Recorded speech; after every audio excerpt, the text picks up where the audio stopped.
In this video, I'll be showing you how to use Arc Browser in MacBook. So it's a search engine browsing system that is really aesthetically pleasing. It appeals to the eye as you can decorate it and it in different ways. For example, here we can edit theme color and we can change from all of these colors, different knobs and stuff. So here we have a personal tab.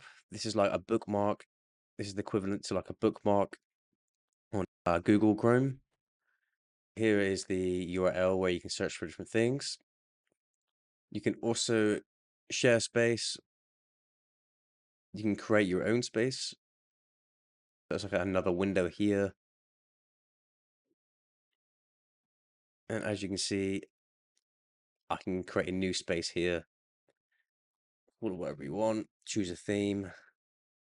But yeah, this is really good for organizing tabs and organizing, especially if you're working online. Very convenient, very easy to use. It doesn't use much processor power, enough like that. Very friendly. It looks good. You can use AI with it and you can customize it. So I hope this video helped. Speak to you soon.